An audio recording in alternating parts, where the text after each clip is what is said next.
Well, good afternoon and welcome. I'm Brayton, Director of Client Development for Northern Trust Wealth Management Business here in the Central Region.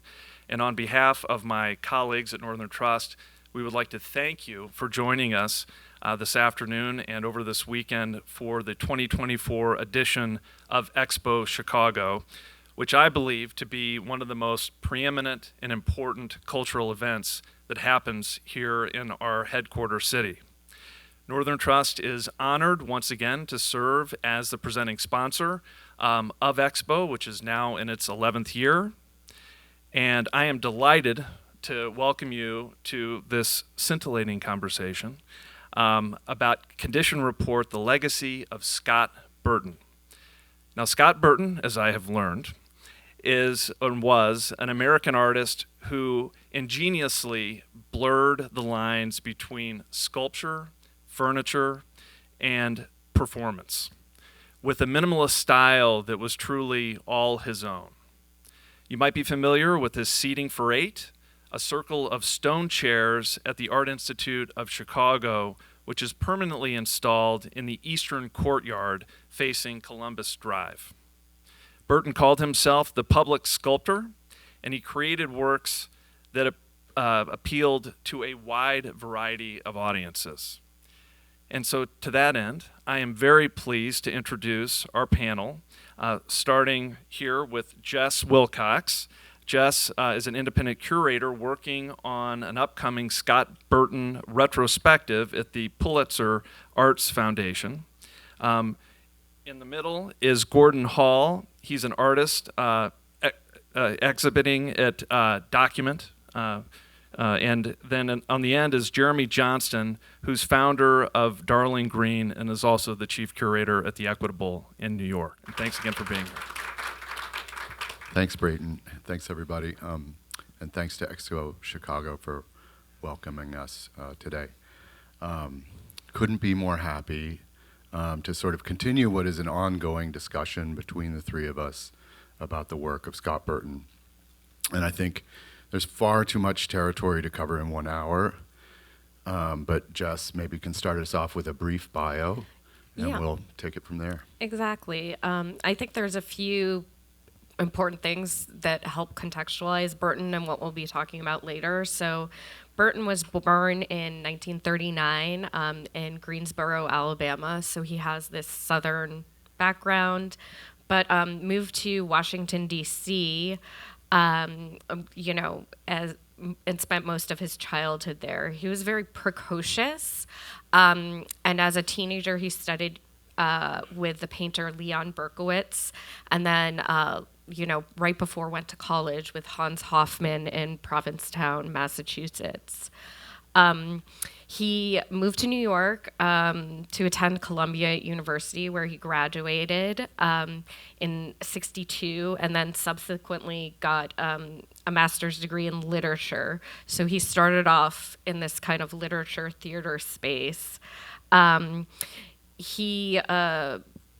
guess it's also important to say that he kind of came his trajectory. He started playwriting and was not that successful, but sort of fell into writing art criticism for both Art in America and Art News, and editorial work as well, which is really a great way to understand his thinking and how he got to make the work that he did. He wrote the essay for When Attitudes Become Form, the famous kind of post-minimalist exhibition, which is little known. He wrote about Tony Smith and other post-minimalist artists, but it was also in this period of the 60s and 70s deeply interested in painting and realism, particularly figurative painting. So he wrote about and curated in exhibitions figures like Alex Katz and Philip Pearlstein. I guess one other thing to say is his sort of mention is this intersection with conceptual art and performance art. In the 60s, he participated in Streetworks, which is kind of a collaborative series of street actions. It was famously where Vito Acconci did his first following pieces, and he participated in all 5 iterations of those. From there, he moved on to making performances really throughout the 70s that were more theatrical and had a kind of proscenium stage relationship. He made his first furniture as props for these kind of performances. And alongside that, he started making furniture from found and altered furniture, and then started making furniture from scratch. And then, fed into public art. I didn't know if you wanted to talk about that part, Jeremy. Yeah, maybe we can kind of talk about this early kind of dynamic and then move into the public work later. But I think the key thing to realize here is that there's somebody who is deeply involved in theater and then moving into criticism and writing, very successful in that way, and then working with performance and these furniture forms and architectural interventions. And then I think it's tempting to see all of those as separate efforts or stepping stones on the way to something. But I think with a little bit more exploration, you realize that they are all really interrelated and kind of approaching the same set of issues about the human body and how we move in space and how we relate to the urban environment. And I think this is one of the reasons why I like Gordon Hall's work so much, is because it's very similar in this regard, combining writing, performance, object making.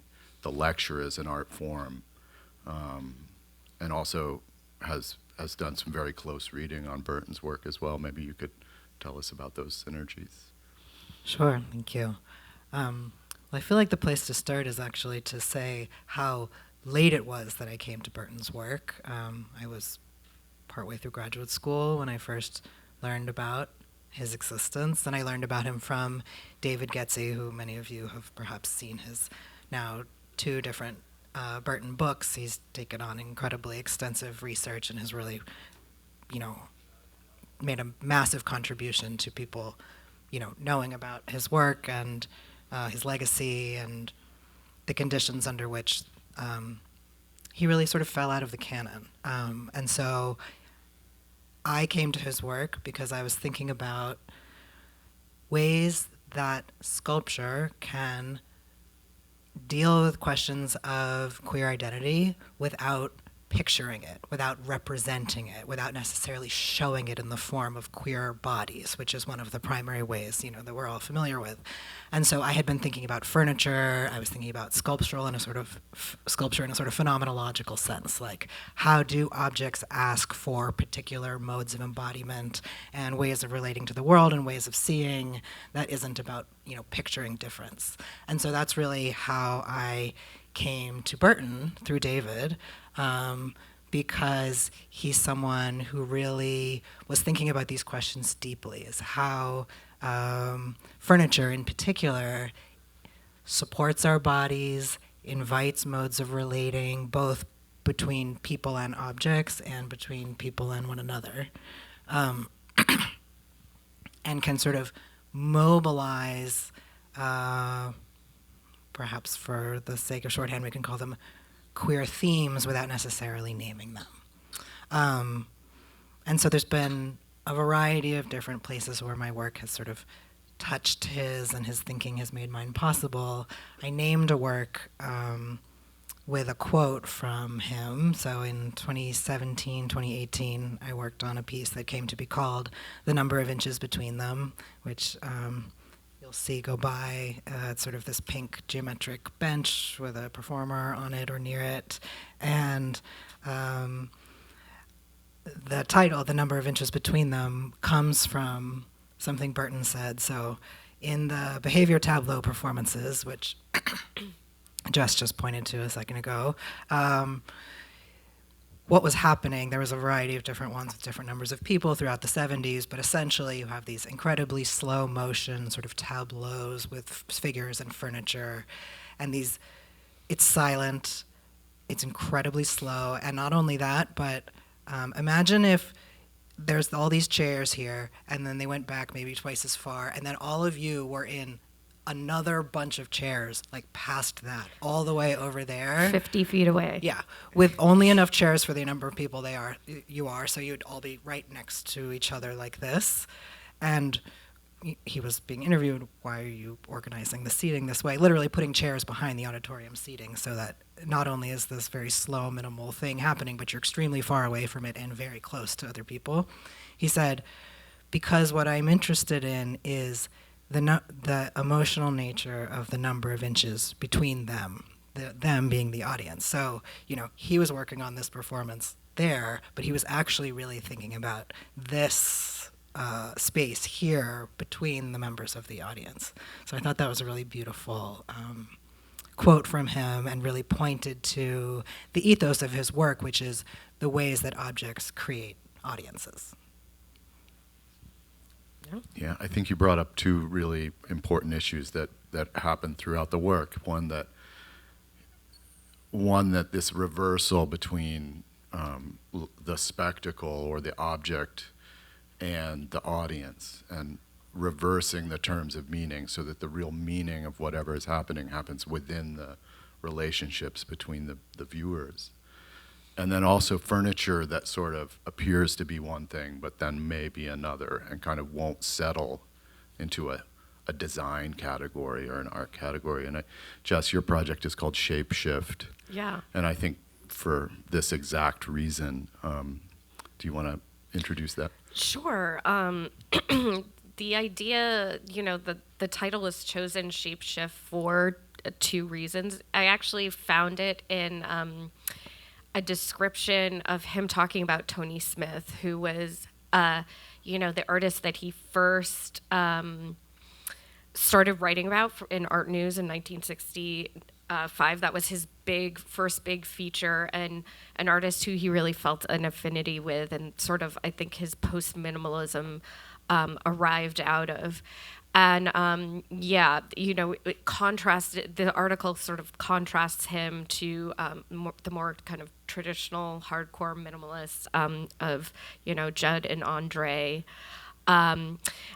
He describes, that Tony Smith as a shapeshifter in terms of the need to walk around the sculpture, and the shapes shift quite literally.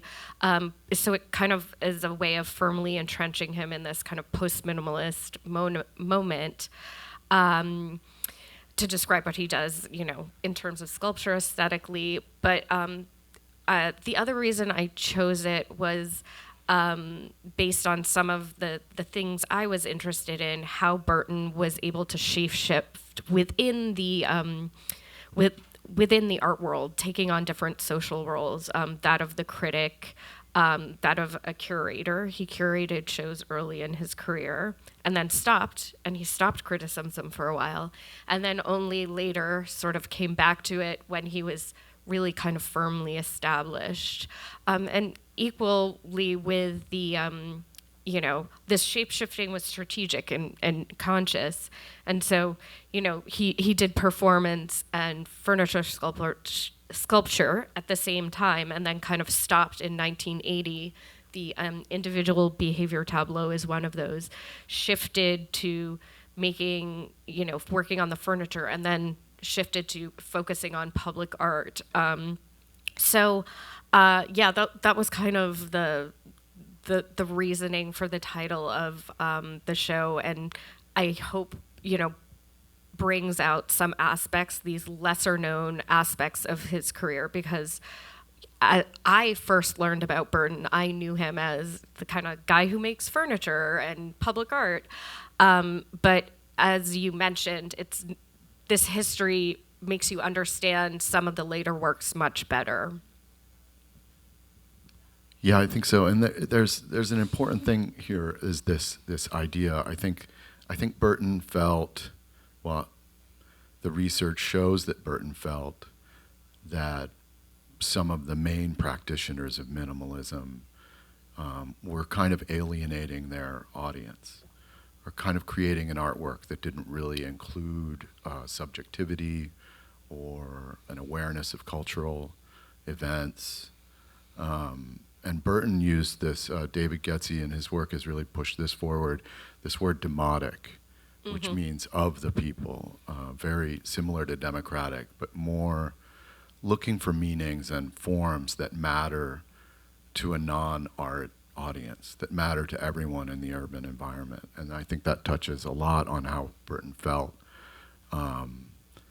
as a queer man moving through the world and the different situations in which you can kind of be yourself or have to feel the need to hide a significant part of your life. And the furniture and a lot of the work performs in the same way. It sort of dissembles and hides and reveals as it might. But this demotic or anti-elitist character, I think, is really important. Yeah, I always felt like that spirit was one of the ways that reasons why he titled his work in these kind of the most plain descriptive ways, which is something like when I'm working with artists, I want more distinction, but it's rustic table, two lounge chairs, a pair. And I think, he didn't want language and the description of the work to potentially alienate people. Maybe I'll just add one thing, which is, because you brought up minimalism, and I feel like we have to say, Burton died from AIDS in 1989. So, I feel like the canon's the canon. We just assume that people who we all know about are, the people who are important to know about. Right. And one of the biggest, really quite, to me, like heartbreaking sort of takeaways of researching Burton's work and his life is that there was kind of a narrative of minimalism as, politically disengaged, kind of this unable to deal with identity or difference, this mode that kind of became one of the dominant ways of telling the story of minimalism. And so then there's a variety of artists who are working, either we could call them, part of the minimalists or the post-minimalists, who have been, sort of written out of the narrative, at least I think because it just made it too complicated to talk about how, he was HIV positive in the 80s while he's designing these stone benches and chairs that touch For and the hold public. and support people's bodies. There's clearly he was bringing that experience, and the anxiety around contagion and touch was such a part of the culture at that time, and it just feels really important to me to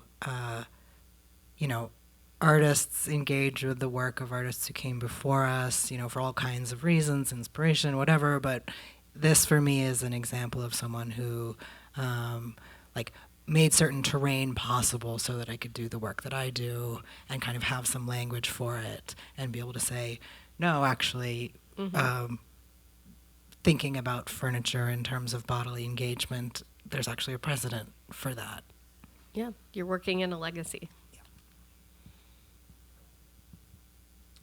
Yeah, I think so. My personal involvement as the curator of Equitable, Burton, Equitable commissioned 3 major works from Scott Burton in the 1980s. So those discussions began in about 1983. And so it was an interior work called Atrium Furnishment, and then 2 outside works that are on 51st and 52nd Street, Urban Plaza, North and South. And there's 2 other large, or there were until recently, 2 other large Burton commissions in New York, one in Battery Park City and one that was down at the Piers in South Brooklyn. And all of these works, all of that kind of large-scale sculptural work was made during a time when he knew he was sick, and during a time when HIV devastated Lower Manhattan. I mean, the artists' communities that were flourishing in the 1970s were really taken apart by this, and that happened largely in a condition of ignorance. And so I always imagine Burton walking north through Times Square and meeting with equitable executives, well-meaning funders of public art, who just had absolutely no awareness of what was happening. And I think it's reflected in the work. The work is a quiet and sort of stern monument to loss. And you can see it in the material choices. And, Absolutely. yeah. Maybe could you talk a little bit about how that history has shaped your sort of curatorial approach to exhibiting the fragments of work that are in various, stages in the process of preservation and decay? Yeah, so one of those works I just mentioned, Atrium Furnishment, had been sold with the building that it was designed for. And in 2020, that building removed the artwork as part of a lobby renovation, which was sudden and unanticipated. It's a work that just exudes permanence and was meant to be permanent. But there was no changing the mind of the building owner. And so Darling Green was able to get involved and remove the work safely and put it in storage. And so, we documented this 40-foot in diameter marble and seating arrangement that included live plants and electricity. It's the largest condition report I've ever completed. The work weighs a total of 110,000 pounds. So we had to do an engineering assessment on the sidewalk, the New York City sidewalk, to see if we could safely get it from the lobby onto a truck. It was very, very complex, but we did save the work, and then began the kind of very complicated discussion of trying to place the work. And immediately what happened, and one of the reasons why we're so close now, is that we immediately realized that work can never be the same again. It will never be itself again. It was meant for a specific place. So the best thing that we could do is try to find a similar place and then reinterpret it almost as a monument to itself. And these ideas, it's a massive practical thing that we said we would do, and then it became a massive kind of theoretical thing. And it led me to becoming in dialogue with a whole community of people that work with artist legacies and similar problems that you have to deal with when you no longer have an artist to help you make decisions. And so what Gordon was talking about, last year we did an exhibition. We showed fragments of Atrium Furnishment that were in dialogue with Gordon's work and several other people who looked to Burton as part of their practice. And we continue to kind of work. We're working on a book about the public work that's called Condition Report, and continue to find a way that we can show Atrium Furnishment without pretending that it is still what the artist intended. It's a fascinating process and kind of mournful. It's mournful to see something that was created at the kind of the height of a health crisis that is ongoing, and then have it removed because it was sort of misunderstood. It wasn't understood as an artwork. It wasn't understood as a monument to a community or a history. It was thought of as furniture, which I think was part of his goal, but it kind of leaves it vulnerable. The illegibility sort of cuts. It was a strategy, but it cuts both ways. So, it's interesting to think about what it would be in an alternative site. There was also the kind of environment, you could say, of the world he was working in the 1980s then, where, the big corporate lobbies were making, these kinds of works. I can't imagine it going into a corporate lobby in today's age. It was a different time when there was a lot of sponsorship during that time. So, the nature of the city has changed so much since then. It's hard to imagine what that next place might be. Yeah, and in fact, as part of that book, the condition report book, we've been looking at a set of public artworks, 20 large-scale architecturally and landscape-involved works that he completed in the 1980s. And of those 20, 10 of them have either been removed or altered or moved to another location or lost entirely. But I mean, I think with Atrium Furnishment specifically, this is one of the artworks that he called environments. So there's kind of a trajectory in his career. And a lot of my show has a lot of the early work, and you can see that there was some flexibility. So much of what he was doing was playing and changing environments. So, there were some chairs that he did put inside and outside and could be moved, but, sort of the way his career, the kind of apogee of the career was making, I think it was the most important work was to make these environments in these public spaces. But even Atrium Furnishment, even within that, he's kind of questioning that because it's in a corporate lobby, which is not quite a public space, but it is a public work, So, it's a challenge. It is. We were talking earlier about this idea of including plants, which was something that was happening more and more in the work. And I'm very interested in the time scale of these various forms. There's an obvious time scale to performance. But sculpture, of course, exists in time also, just a very slow time. But then I thought you said something really nice about plant life, sort of modulating that, because the plants and the stones are on different time scales, and so you become aware of these temporalities.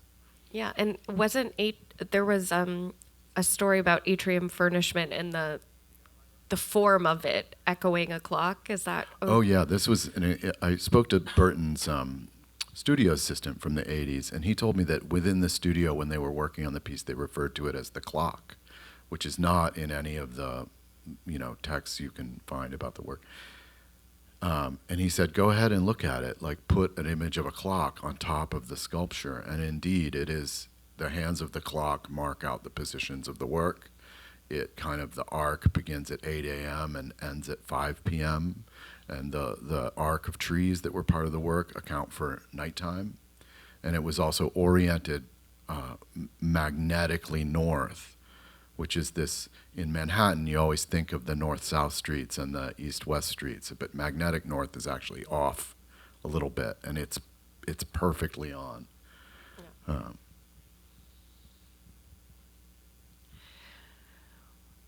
Just touched on this a little bit, but I feel like, Burton wanted his furniture sculptures to exist in public space without people necessarily knowing they were artworks, right? And that strategy, it was very successful in a certain sense, and it almost worked too well, because one of the effects of it is that while many people have actually sat on and engaged with his public works, they don't know his name, and he's not remembered as, as the person who made that possible. And I just think about that now from a kind of artistic perspective. It's interesting, like talking about this at an art fair, reading through Burton's letters. It's not like he was this selfless monk who didn't care about being known, his career being acknowledged. There's a lot of trying to figure out how to get somewhere, trying to figure out how to make money, trying to figure out how to, make his mark, etc. And then, when he knew that he was running out of time, you can see that sort of playing out. While at the same time, it's just thinking now what it would kind of mean as an artist to be that committed to making work that wasn't, primarily advertised and promoted as being yours and being part of your name and your brand and your recognition. That seems more radical than ever to me now, yes, actually, it does. And I feel like I I'm not even there. I can't even quite wrap my mind around working in that way. So I just really, really admire that and feel like, so many aspects of the way he worked were quite, ahead of his time. The multidisciplinarity, the interest in lecture performance. He was a writer. He was making performance. He was making sculpture. He was making public art in a way that was really out of step with the kind of like plop art of the public art of the 80s. So many different aspects of the way he worked was really quite forward thinking, including, I think, this rejection of the elitism of the art world and the kind of, cult of celebrity around artists and artist names that he mobilized in the way he was making and presenting his own work, even while he was struggling with the very real day-to-day challenges of trying to build an artistic career and support himself and live, etc. Yeah. But then, some of that social purpose, interesting, you say it's ahead of your time, but he was also looking backwards, the constructivists, or then designers, Garrett Rietveld was also a really important influence of him. So he was kind of out of step with time before and afterwards.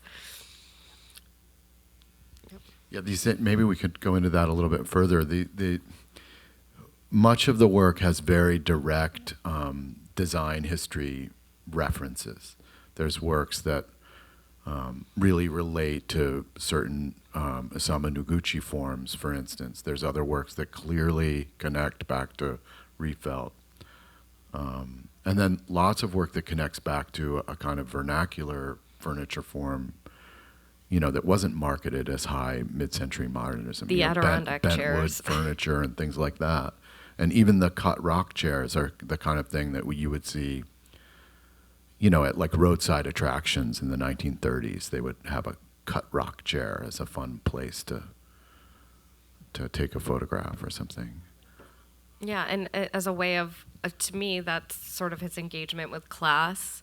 And there's also a sort of, with the vernacular and the modernist, there's also a sort of, and then you can kind of see it in a few different of the public works, a kind of exploring of rural versus urban space, and kind of class identity related to that. I mean, furniture, of course, you display your taste and it tells people who you are. You're performing your identity and inviting people to sit in whatever kind of chairs you have. So I think that's often something that isn't fully visible unless you're looking at all the work, the early, the later work as well. Because, we're in New York and we're most familiar with the New York pieces like Atrium Furnishment, and they're all, most of them are polished stone, but he has this wonderful piece in Seattle at the NOAA or NAOO, what is it? It's NOAA, National Oceanic something Atmospheric Association in Seattle, and it's near the water, and he goes back to that kind of vernacular stone cut chair, in that different context.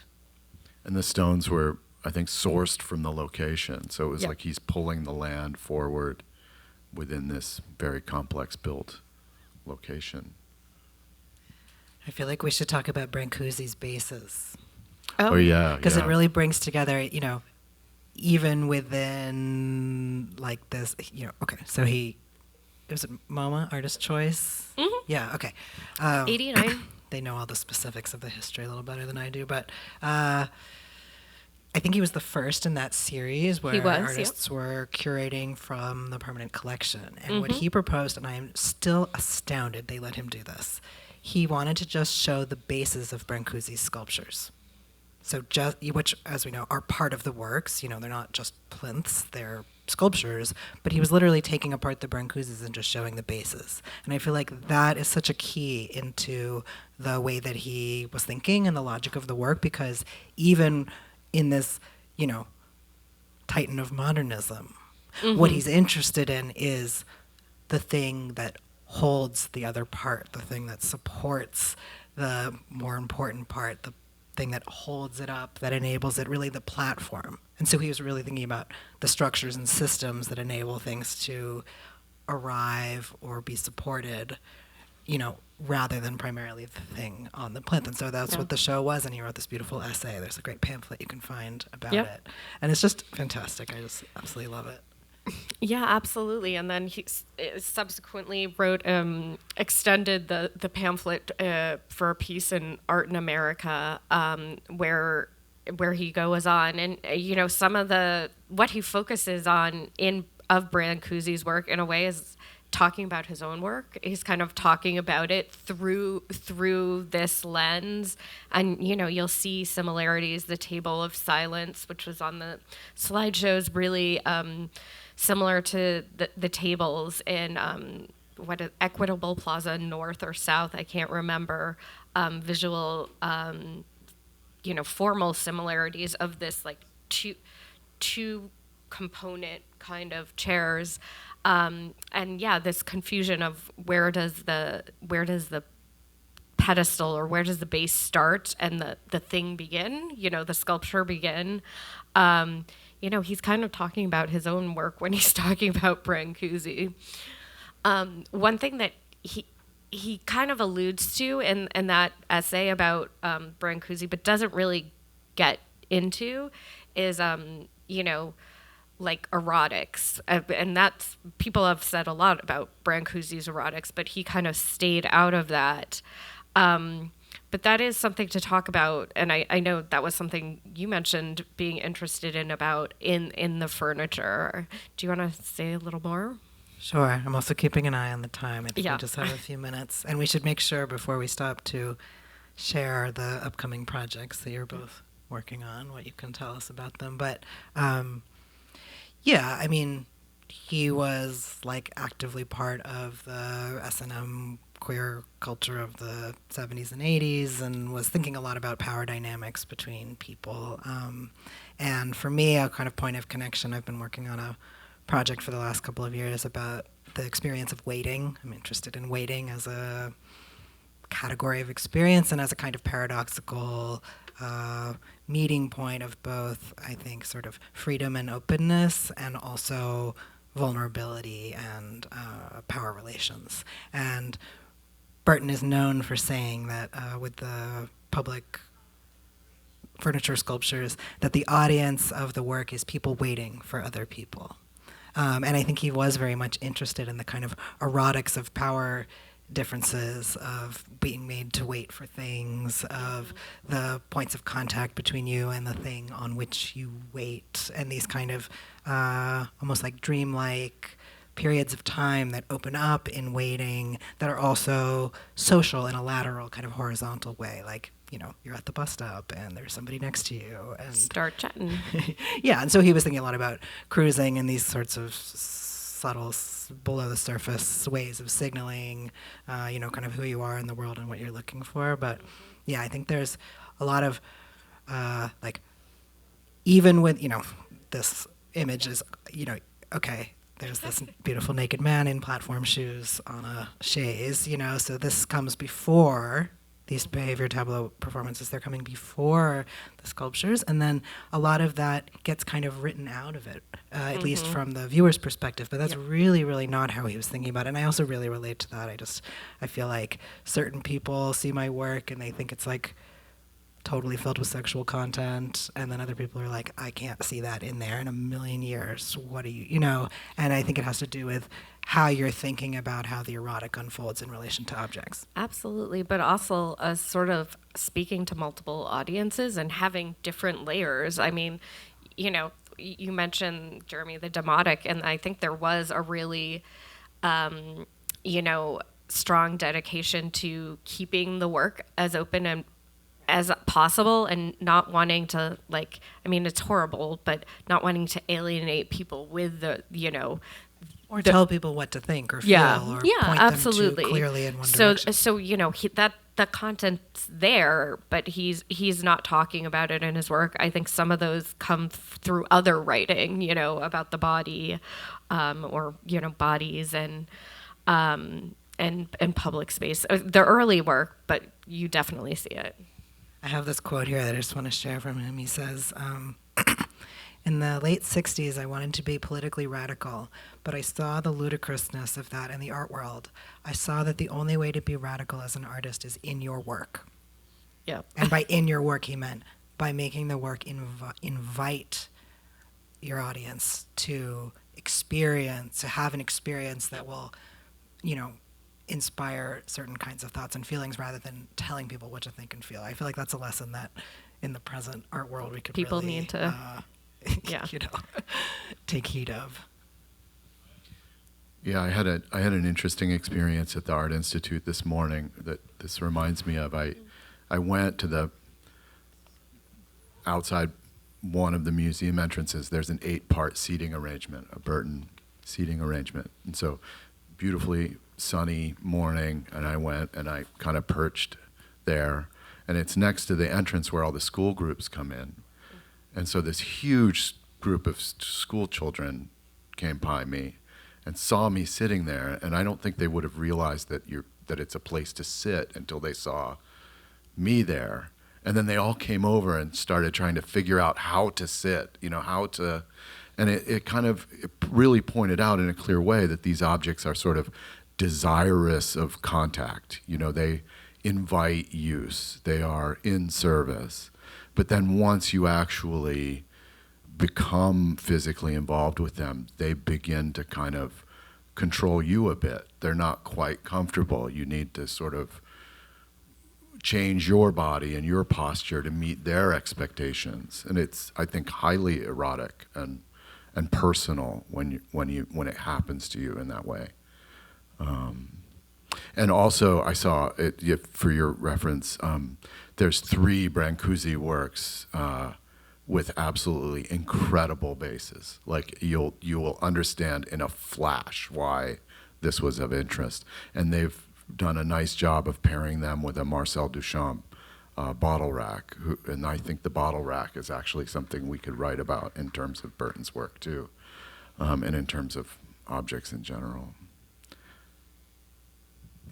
Do you want to just share a little bit about what you have in the works? Yeah, so I'm working on, I guess it's a retrospective, not the most comprehensive because his work, he's so prolific, but it's the first retrospective show of his work in the U.S. since 1989. And, really trying to bring attention to this artist who was very well known and successful at the time. It's at the Pulitzer Art Foundation. Shapeshift is the name. But one of the through lines that I am looking at is the sort of in-out dialectic within his work and various spaces, through space, through self and identity, the idea of interiority or performing the self to the exterior, public and private space, and what that means, and as well as a kind of inside or outside status in his relationship with